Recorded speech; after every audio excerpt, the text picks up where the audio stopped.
This is KUGAN CASSIUS for IFL TV, proudly sponsored by Everlast. Delighted to be joined by WBO World Champion Savannah Marshall here in the Matchroom Bubble. How are you, Savannah? I'm good. I'm happy that I've got a replacement opponent. Very happy. Let's talk about that first of all. Obviously, your previous opponent has pulled out due to, I think, team COVID reasons, etc. So, yeah, it's not ideal, especially kind of in the situation we're in the bubble, in the pandemic, to bring in someone. But, yeah, you can tell us a little bit about who you'll be facing this Saturday night. Yeah, so, like you said, she got the call on Saturday saying that a coach has tested positive. So I know how that feels, Peter testing positive. But so they said they were going to get me a replacement, and I was a bit dubious. I thought, well, 7 days to go, who are they going to get? Anyway, they've got me an opponent in Maria Lindberg from Sweden. And before they sent me, I never actually heard of her, but she's a tough opponent. She's had 27, lost 6. Very experienced, very, very experienced. She's been in with Hammer, Emma Corzin, Marie Delclaire, some good girls, and she's boxed for numerous world titles and always come up short. So for her, she must be thinking, right, this is my last roll of the dice. What are the chances? I've got a call to box for a world title. So I'm expecting hell on Saturday. I'm expecting a whirlwind. It's good that you've found yourself in this position now because, you know, regarding failed COVID tests, obviously with Peter, etc., and it wasn't kind of an ideal situation, but the fight did take place not too long after, and you did get what you aspire to do in life. Yeah, there was a happy ending to that. So now it's kind of, you're going through the process of kind of making your first defence, and then we know at some point now after this, those big fights you want are going to be there. Yeah, 100%. Because the pool in female boxing is so shallow anyway, and especially at them heavier weights.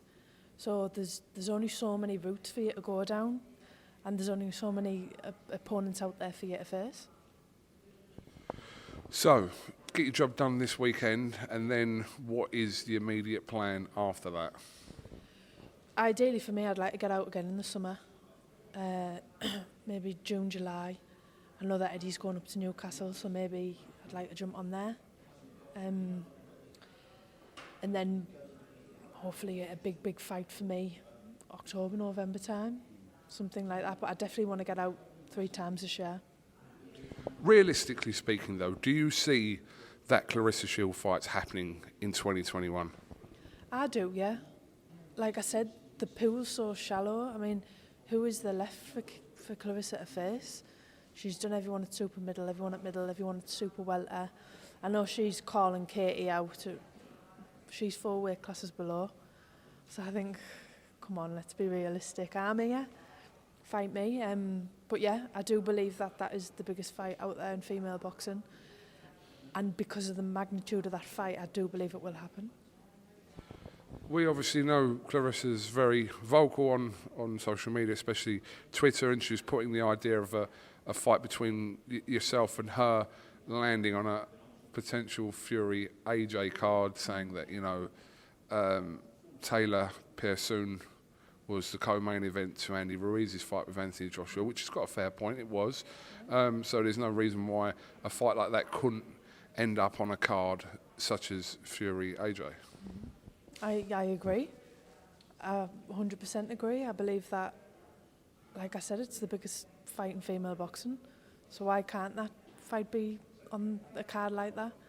I believe it's got the platform. I believe there's enough people who want to see the fight. So yeah, why not? She had a little bit of a rant at promoter Eddie Hearn not too long ago as well, which was quite interesting. Obviously, I think Eddie Hearn was just stating an opinion that he believes that you would beat Claressa Shields, which everyone's entitled to their opinion, but she's got kind of a love-hate relationship going on with Eddie Hearn, hasn't she? Because Eddie's promoted her fights before. I think she's got a love-hate relationship with anyone who says that she's not the GOAT. And I think if you disagree with that, you get blocked. I think that's her way of dealing with it, isn't it? block you or send you a load of abuse.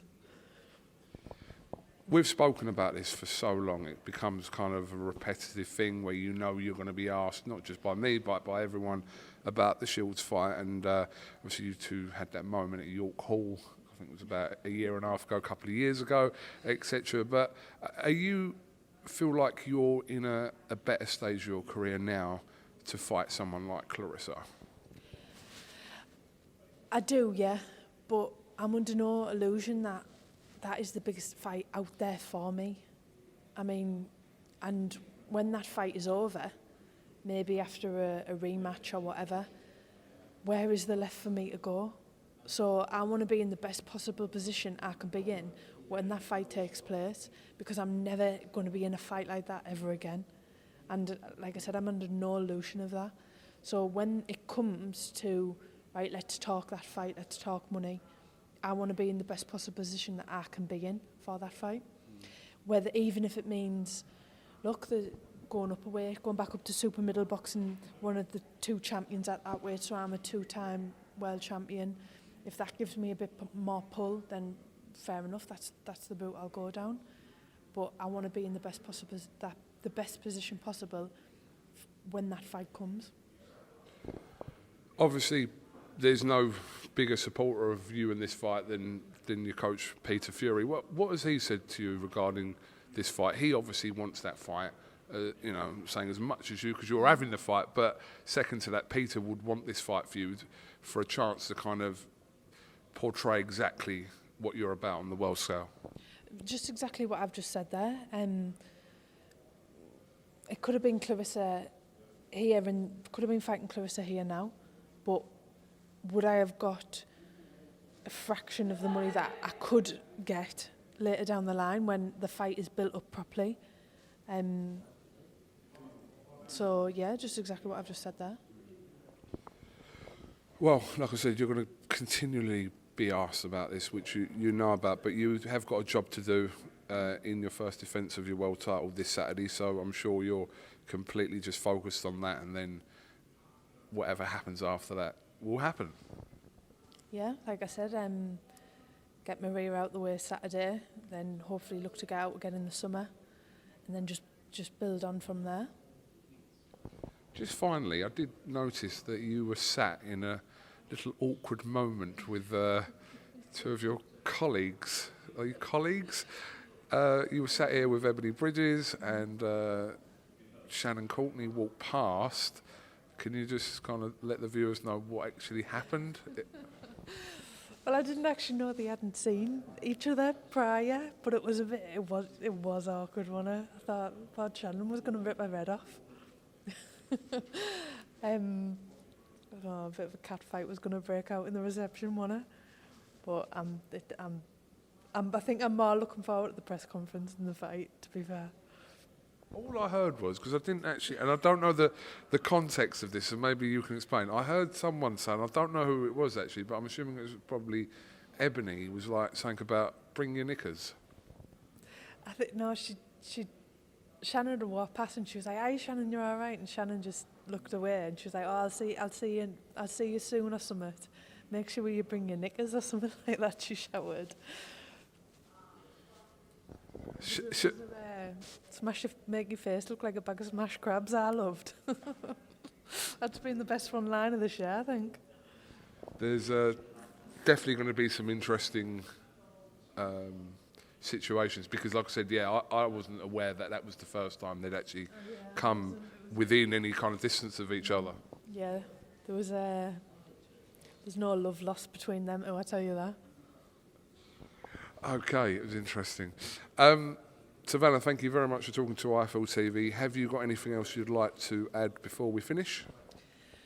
No, just tune in Saturday. Like I said, I've got a tough very experienced opponent in Maria Lindberg.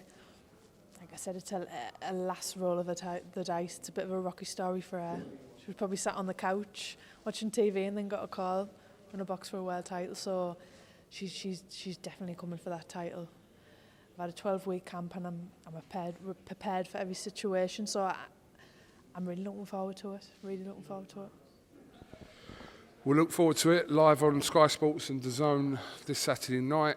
Obviously, Conor Benn headlining against Vargas. Yes, Courtenay and Bridges, and also Savannah Marshall making her first defence of a world title. So, best of luck, and we'll grab a word of you after your fight on Saturday.